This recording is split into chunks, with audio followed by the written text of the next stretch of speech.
Thank you all for joining us for the March 5th, 2021. Wow, can't believe it's March, Chamber Cafe. And we usually hold these on the first and third Friday of each month, and they are absolutely free. No membership is required. And the schedule is always up on our Chamber calendar and events section, and registration for this month and next month and several months in advance is frequently opened. Today we have the Port Townsend Library, and they're going to talk about the exciting news from the library and the 2021 fabulous community read. Little bit of housekeeping. You are all muted, so when you enter, so if you could remember to unmute yourself when you're speaking and then re-mute yourself to avoid background noise when you're not. As we were talking, we are recording this. We'll put it up on our YouTube channel soon. We send links out and emails out to let people know that it's available, and whether they missed it or just want to hear it again, there it is for them. And we get great attendance at our YouTube meetings, and hopefully we'll have additional people logging in here because they've signed up for the space. During the cafe, if you have any questions, it's really good to put them into the chat so that our guests can read them too. And we've had several questions come from Facebook that I've already shared with our co-host, Melody Sky Eisler, the director of the Port Townsend Library. And if in fact we don't answer all of your questions fully, knowing her, she will track you down and answer them personally to you. So with that, I am going to turn this over to Melody and turn the screen share over to her as well. Welcome. Thank you so much, Arlene, for having me here today. I'm so honored to be able to speak to the Chamber. I wish we were all enjoying lunch together, but I love that we can have this time virtually. So thank you all for coming on your busy Friday to learn more about the library. So I will eventually put this in the chat, but so many questions about the library can be answered on our wonderful website. And that's how I wanted to begin, by sharing some really joyful news with you all. So let me bring up my screen share. The Port Townsend Public Library and the Jefferson County Library reopened to limited in-person services this week. And I have to tell you all, it feels like a holiday. I have just been filled with so much joy this week as we get to see our patrons come back in the library.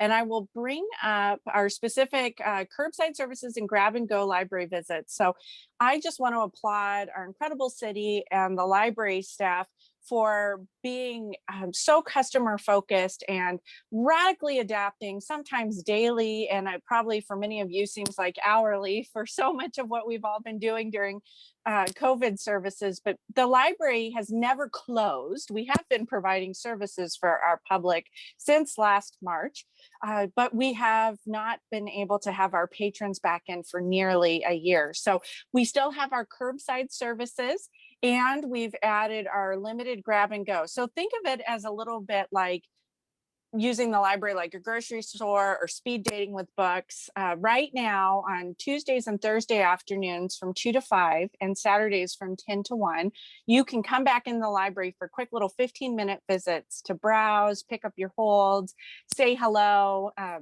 just be in the library again. And if you're not ready to come into buildings, we totally understand that. And we have our curbside services Tuesdays through Fridays, 10 to 5, and Saturdays, 10 to 1. And we're starting small with a safety first mindset and gradually working to reopen our services. And I love that Jay is here. He was one of my amazing lean teachers. We have implemented a lot of incredible lean lessons at the library. And I will say one thing is that COVID services are the antithesis of lean. So a lot of what we've had to do takes a lot more time and effort. So it's not like switching a light switch back on as we reopen. Curbside services a lot of time. So we're working to just hopefully slowly turn the dial back on for our services. So wonderful information on our website. The Jefferson County Library has slightly different hours and services, so I recommend you go to their website if you are closer to them. But we have also been hosting a virtual Pink House. So our Pink House was our place for community groups to meet, and we have a Zoom account. So we've been able to host free Zoom meetings for community members that are as secure as possible as you can be on Zoom. A lot of things we've been hosting are book clubs. It's been wonderful. Some of the silver linings of COVID has been to see how many more people have been reading. So I love that. We also provide free printing for people up to 20 pages a day. So we've been trying to figure out as much as possible how we can adapt our services to keep serving our community. And another thing I want to share with you all that has been really joyful. And I just encourage you all, that's your homework today when you're finished with the meeting. Go to the library website and explore all the wonderful things we have to offer. But one of the things that I have loved the most that we came up with as a COVID service is letters from the library, because who doesn't need something beautiful mailed to them right now, and something from a friend or a family member, just something to know that you're being thought of. Well, you can go to the library and you can go to this form and put in that you would like a card sent to yourself or a friend or a colleague. And we have lots of really amazing postcards and library cards, or if somebody has any kind of vision impairment, we're happy to type a large print letter for people. And this has been lovely. It makes us at the library filled with joy to be able to do this for our community. And I think we've sent some cards maybe even out of the country. So they're going locally and all across the world, which is lovely. So I hope you all will think about sending a letter to somebody at the library.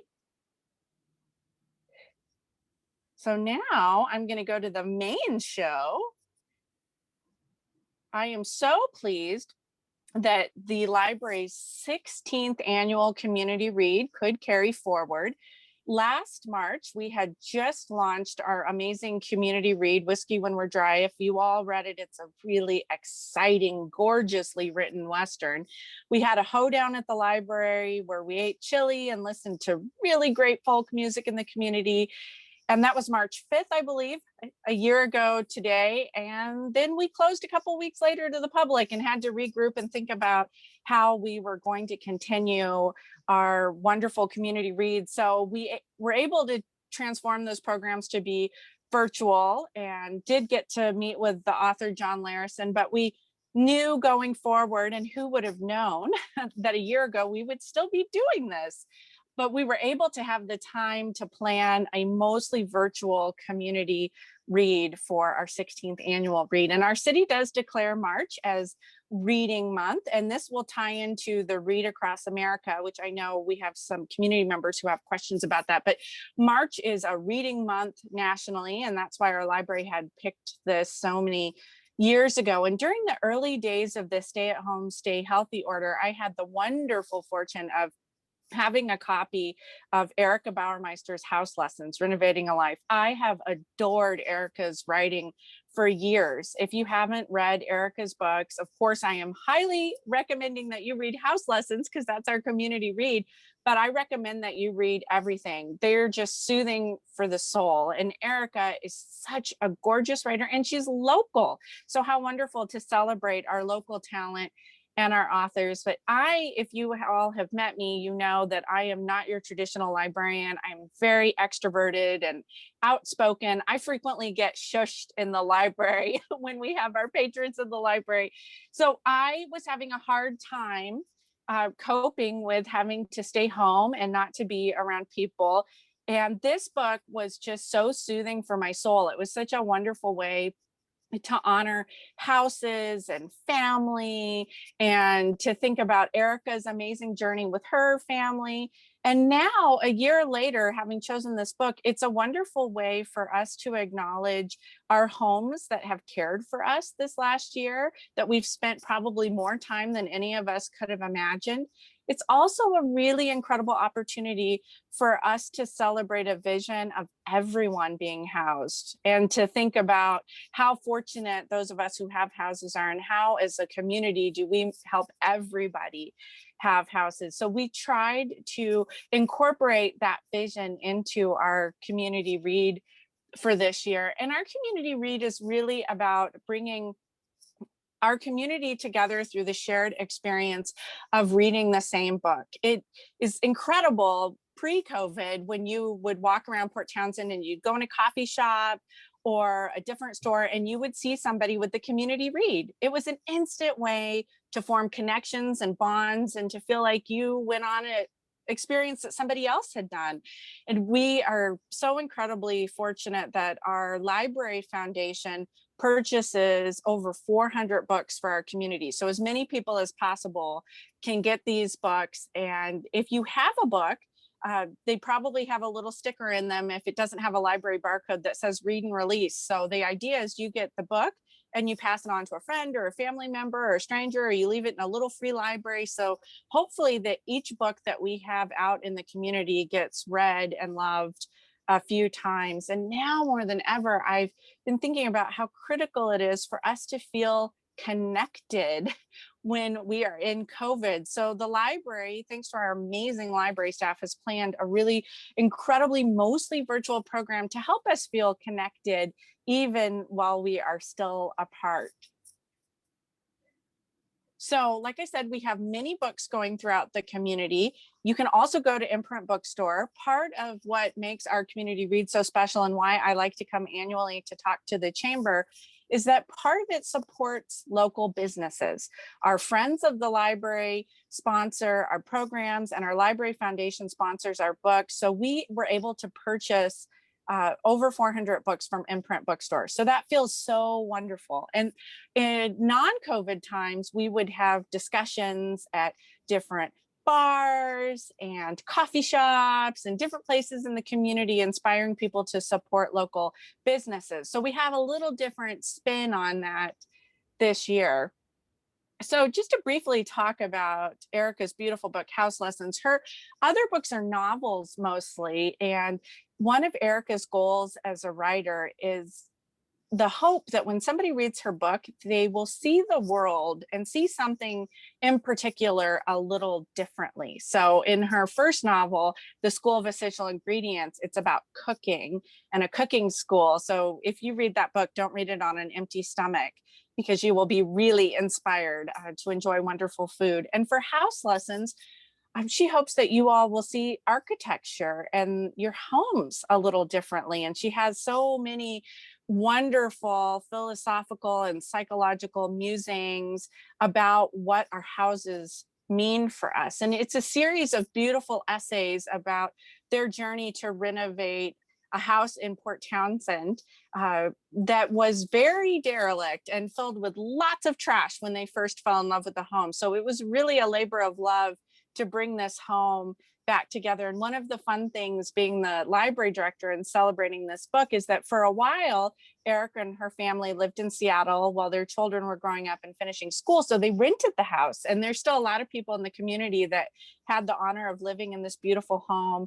And they've reached out to me to share their stories of how much that house meant to them. And they couldn't wait to read House Lessons. So it's such a lovely celebration of home, of family, also our local community. There's lots of wonderful little quirky bits of flair in the book about Port Townsend that I think we will all love and feel connected to in different ways.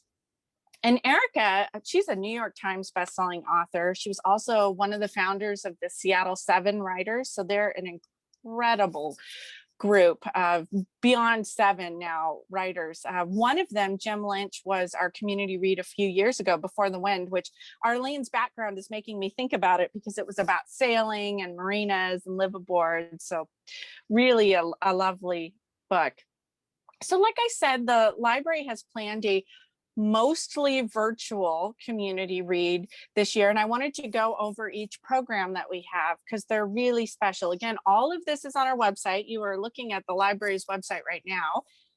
So one thing that is time sensitive that I hope you all will be able to do soon is watch the amazing film, Community First, A Home for the Homeless. So one of our joys in the community read is partnering with wonderful organizations, our community. It literally takes a village to put on the community read. And we often will have a movie kickoff with the Port Townsend Film Festival. We used to do this at the Wheeler Theater. We've also done a kickoff at the Uptown in the past. And with our theaters being closed right now, and the Port Townsend Film Festival just knocking it out of the park in terms of creating an amazing streaming platform for their film festival, but also for their monthly films, we were able to work with them through the Friends of the Library, providing the financing for this to bring a movie that would inspire our community to think about how we house the unhoused in a slightly different way. And Community First is such a beautiful documentary. It's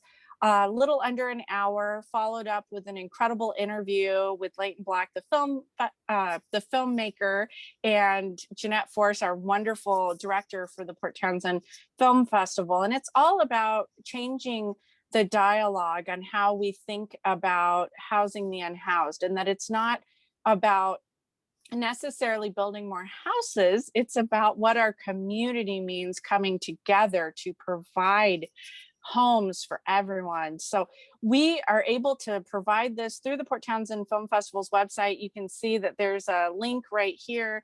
It's free through this Sunday, March 7th. So I hope that you will all take the time to watch this incredible film. And when you see our Friends of the Library, to thank them for bringing this. And please thank and support the Port Townsend Film Festival for their Herculean efforts to transform all of their services virtually. So this is a beautiful film, and it's so inspired. Like I said, we really wanted to make sure that part of our community read is celebrating the dream of everyone being able to have a warm home that comforts them and loves them in the way that Erica's home does for her. One of the wonderful joys that we have had this year is we do have a couple of programs that are in person in COVID safe ways. So for many years, we have had an incredible partnership with Northwind Arts Center, which is now Northwind Arts through their wonderful merger with the Port Townsend Art School. And every year they do a special show where they do a call for artists and ask artists to read the community read and make art inspired by the book, which I love this so much. This is what makes a community read a community read. And it's out beyond just the library walls. And to see the wonderful visions that artists have and how they are inspired from the book just is always awe-inspiring to me. So I had the incredible pleasure yesterday of going to the Grover Gallery, such a beautiful space right across from the Rose Theater. The show opened yesterday, and there are a few incredible artists locally and regionally who made art that just knocked it out of the park for being inspired by Erica's beautiful book. So what it means maybe on an internal journey to think about what our houses mean for us. Also some on a literal journey for some of the great stories that Erica shares about lifting her house up and rebuilding the foundation. Some artists have just interpreted her book in such wonderful ways. So this is something that you all can do in person. So the show runs March 4th through March 28th. So I hope you all get down to the Grover Gallery. I can tell you yesterday was the first time I had been able to see art in person in the last year. So to know that our galleries are opening and that museums are starting to open is so joyful. Nothing beats the experience from being able to see the art in person and walk around it and be in that beautiful space. So I hope that you all can get there and see the art. There are also, I think, 2 awards going out. There's like an author's pick best in show. So Erica Bauermeister is picking an award. And then our Friends of the Library also sponsor best representation of the book, that I have the wonderful privilege of being able to pick the piece of art that I think really responded to the narrative in the book the best. So you all are in for a great treat to see which pieces won this year. And pardon me just a second. So we have already had a discussion about the book through our library's book club, Book Lovers Cafe. But don't worry, there's another discussion coming up, which I'll get to in a moment.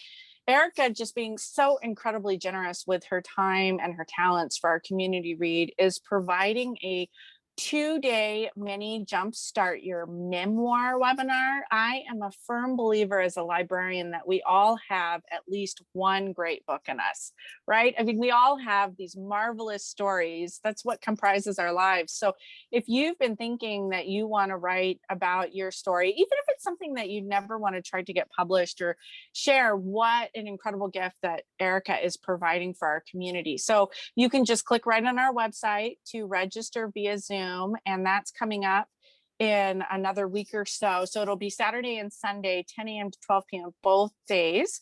And we are letting lots of people into this webinar. So you will get to learn from Erica. You'll get to have time to work on your writing. And we are so excited to open this up to a lot of people to be able to get this incredible class. It's kind of a mini version from a bigger program that she has taught at the Writers Workshop through Imprint Books. So I am so thrilled to be able to offer creativity and inspiration for our community. So it is a fun time to lean into something new if you've been thinking about writing. So our next community book discussion, which I'm really excited about, is March 18th. So it's a Thursday evening on Zoom. And this is a way for everyone to support local businesses. So we hope, since we can't meet inside of a coffee shop or a bar or a restaurant, go to your favorite eatery in town, get a curbside meal to go, bring it home,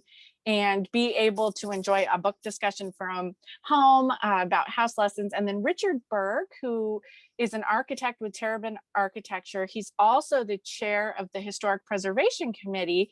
He will be joining me in a conversation to talk about the architectural elements and the philosophy of architecture that Erica so painstakingly researched and wove into her memoir. And it's been funny because Erica wrote a memoir about our community that mentions real people. Oftentimes when authors do that, they do change names and some details to protect people's anonymity. And so Erica did that in House Lessons. It says that right at the beginning of the book. So people have been asking me if Richard was her architect. I can honestly tell you, I have no idea who her architect was. I reached out to Richard because I've had the pleasure of working with him on the library, and I have met few people as passionate about historic preservation as Richard. So it's going to be a really rich, wonderful conversation, and I'm hoping you all can join in. It is okay to, if you have not read the book, to join any of these events. I say that often with book clubs too. Sometimes, as long as you don't mind spoilers, sometimes you need to come to an event to maybe be more inspired to read the book. So much of this is using the book as a catalyst to build connections and to bring people together. So don't feel like you haven't done your homework if you haven't read the book. Know how welcome you are to come to our programs no matter what.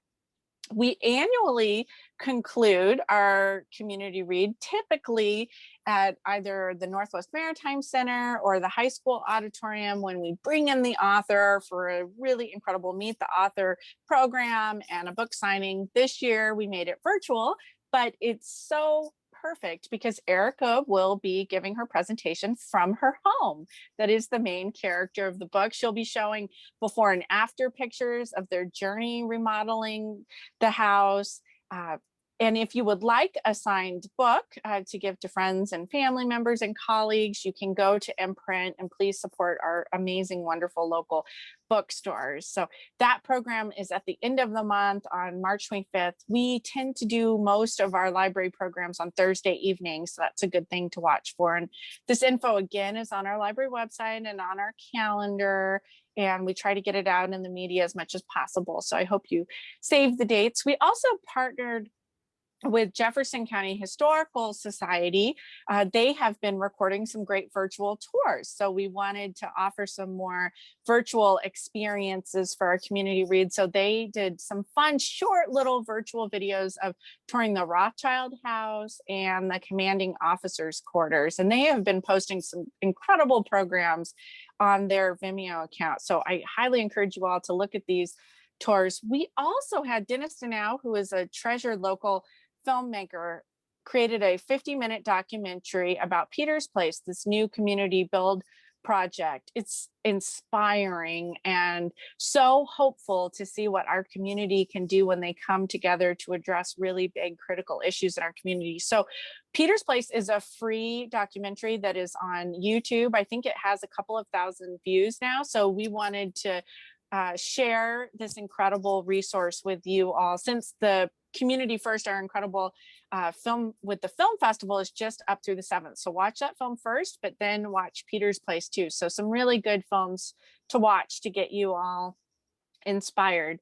So Allison Arthur of OLICAP wrote a really incredible article that just came out in Rain Shadow Journal. If you're not familiar, it's an incredible online journal that we have in the Olympic Peninsula. And she wrote about homelessness. What you see isn't what you get. Powerful article. So another resource we have on our website is you dig into what it means to be housed and to think about how we bring that dream to everyone. So I want to thank our incredible sponsors.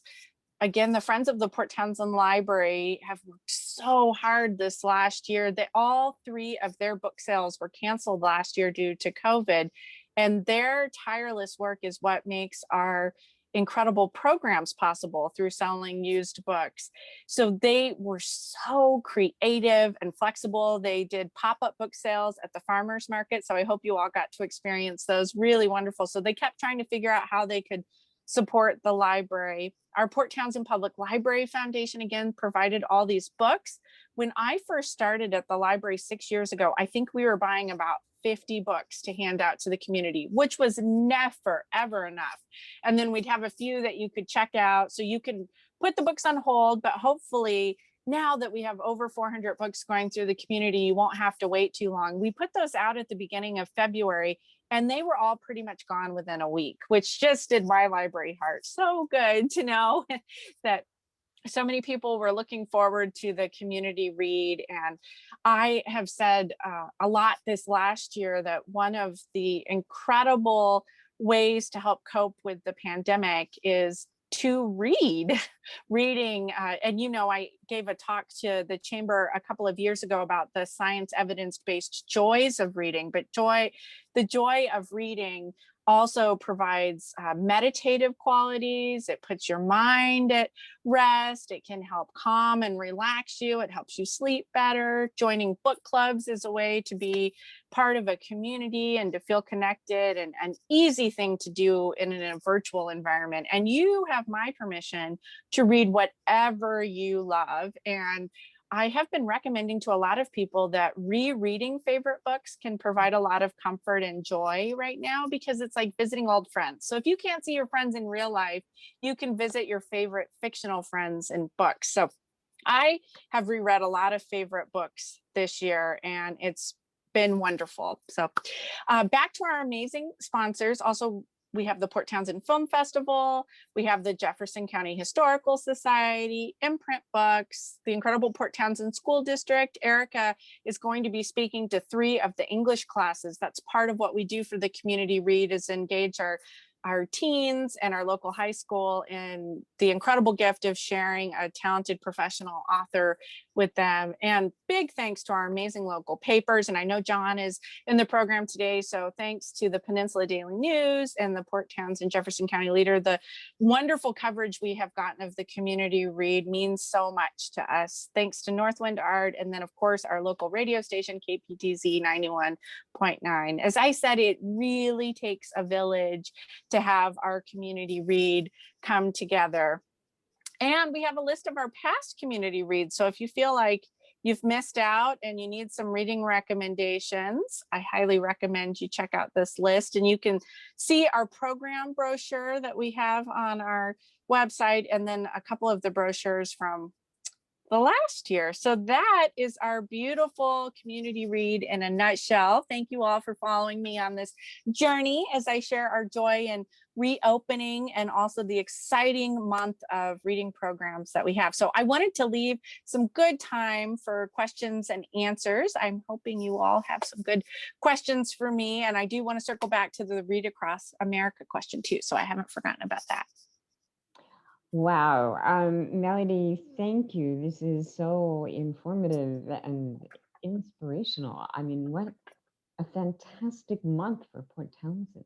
We have to make it like more months, though. Mm.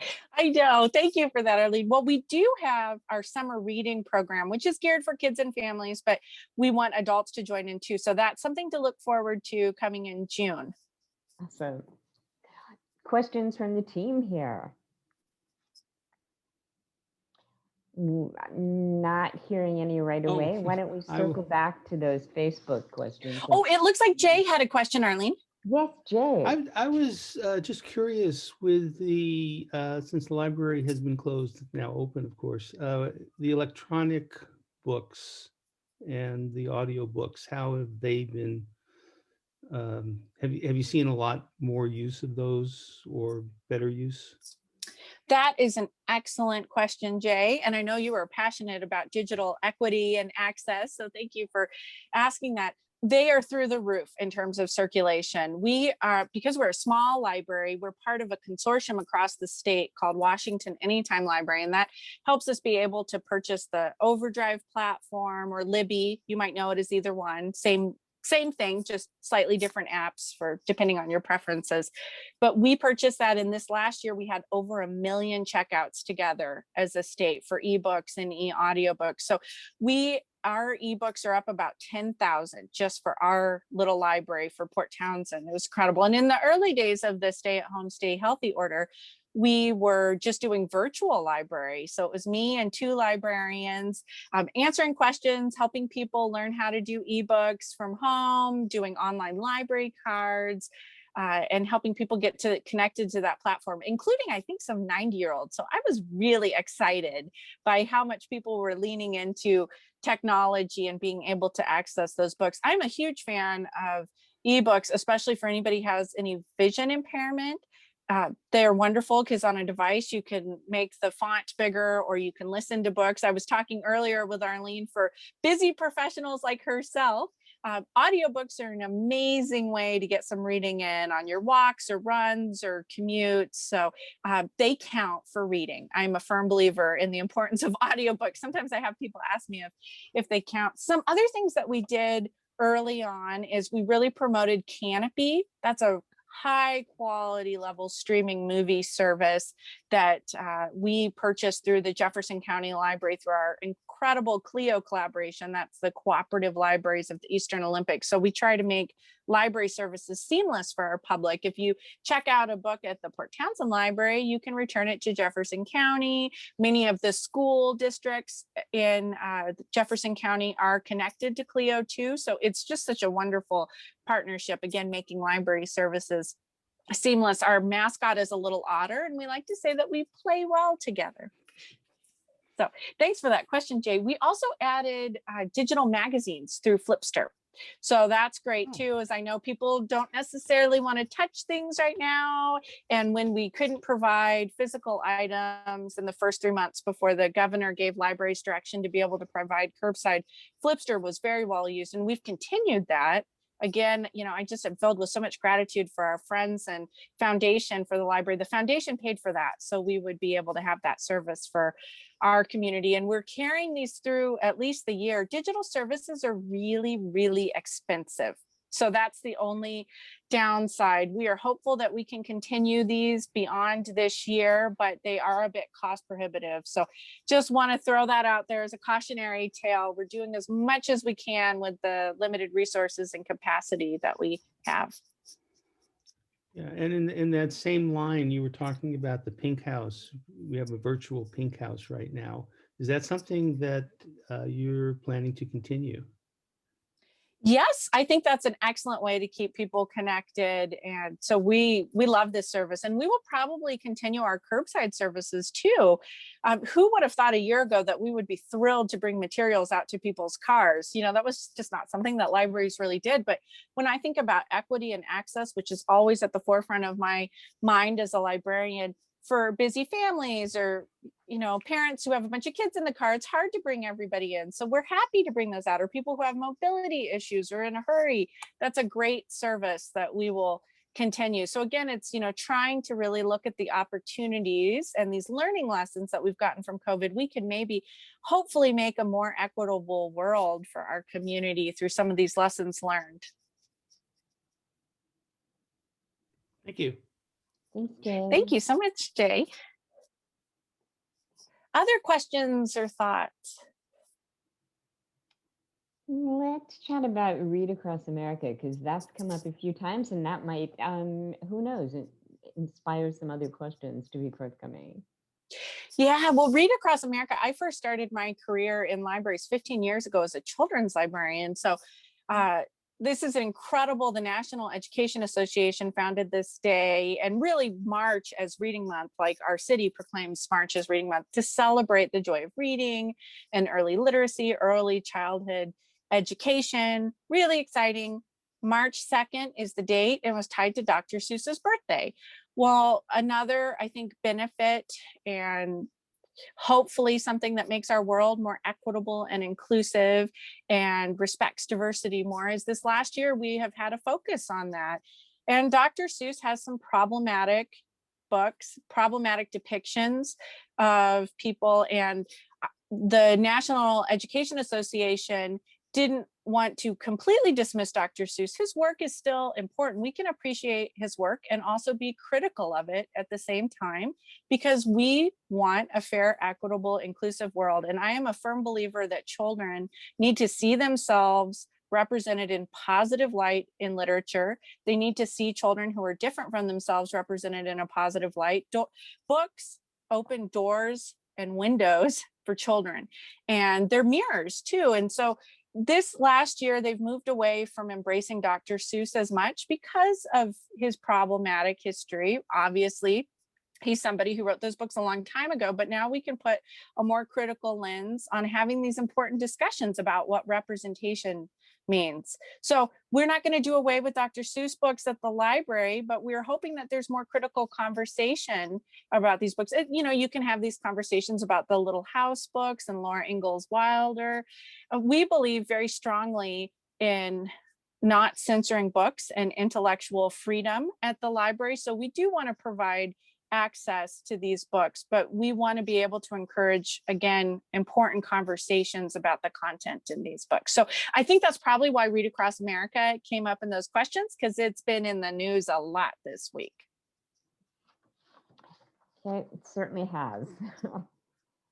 I think one of the things that you've addressed that had come up, 4 or 5 times on Facebook, is the silver lining from 2020 and what you're carrying forward, and what new exciting plans the library has for 2022 and beyond. Because I know we're all going, let's get through this year, let's continue with the things that worked, and then where do we go from here? So Melody, where are we going? I know, that's such a great question, Arlene. I love being able to stand in the future. It feels so hopeful. Last year, the library, through really incredible support from our city and our community, was able to pass a strategic plan, the first one that I am aware of that our library has had, as we think about how we go forward to best serve our community. So part of that is taking these lessons learned from the last year and thinking again, how do we make our library more equitable and accessible? As pictured behind me is our beautiful Carnegie Library in Uptown, but we know not everybody can get to Uptown, or not everybody has the availability during the hours that we're open. So how do we expand our library services? I'm very interested in some mobile solutions, setting up little pop-up libraries in the community when it's safe to do, possibly adding more book drops or book lockers. Fun little fact, libraries were doing book lockers before Amazon. Fun way to pick up holds in rural areas that libraries could take out people's holds and they'd get a little code. I was involved with libraries 15 years ago when they were doing that. So we're looking at some cool solutions for better ways to have access for our materials for our community, and doing programs beyond our walls. So we're reaching better pockets in the community, like what I talked about the Community Read does in a non-COVID year. Also, these online programs, as much as I miss just being in a room with a lot of people, because I loved that, and the more the merrier, this has been really incredible, especially more for our senior community, people who didn't want to drive at night. A lot of our library programs are at night, and in the winter that can be hard. So we're thinking about some hybrid model. How can we have programs in person when it's safe to gather again, but also stream them so we can have the best of both worlds? So again, more people can be able to come to our programs. We have seen incredible attendance for our online programs for adults because it's just easy. And I've attended some programs in Seattle and in other parts of the country that I wouldn't have been able to do before. So that is exciting to me. So I think there's a lot we can carry forward that will just make our services better. And I think, again, I'm so grateful for our incredible city and the library staff for just being really radically agile and flexible and adaptable. This has been the year for creative problem solving. And like I said, sometimes it felt like we were reinventing our services weekly, daily, hourly. It's been fun, and also, you can imagine an incredible amount of work to think about how to do this, as you all have done at the Chamber, and each of you all in your businesses. And I'm glad to see that newspaper readership is up too. So reading, that has been a positive in all of this. People are reading their local papers more. They're using their libraries. Really exciting. This is all really exciting, and we're excited that you're opened again. So excited that you're open again. And I personally am really looking forward to reading this book, or maybe listening to this book. I'm going to take your advice and give that a shot. And thank you, Melody. Thank you not only for today, but for all you have done in the last year. Pivoting has been more like pirouetting for you. And so, It's true. yeah, we are so grateful for you and your team and everything you've done, because reading has become, for most people who have been staying at home and staying healthy for a great deal of this year, really the only enjoyment that they've been able to have. And thank you all for providing that. We're going from this amazing journey through the Port Townsend Library on March 19th to what I personally hope will be the last of the presentations that this particular team has to do. And that is Willie Bentz, the director of Jefferson County Department of Emergency Management, and former Mayor Deborah Stimson, who is our Department of Management business liaison. And joining them is going to be Amy Yaley, the Director of Marketing and Communications for Jefferson Healthcare, with a vaccine update. And this would be what Department of Emergency Management is doing now, what the landscape looks like, where we're going from here, contingency plans we have, expansion plans on the vaccine program, and testing programs. And they have done a fabulous job for the last year. And when we talk about the word pivot having new meaning, they are the prima facie example of the word pivot. And if we think we pivot often, DEM has to pivot in 17 different ways all in one day. So we're excited to have them with us on the 19th. And we thank you all for joining us today. Wish you a great weekend and a fabulous 2021. Stay safe, stay healthy, read, and remember to shop local. Bye, you guys. Have a good one. Thank you so much. Thank you. Bye-bye.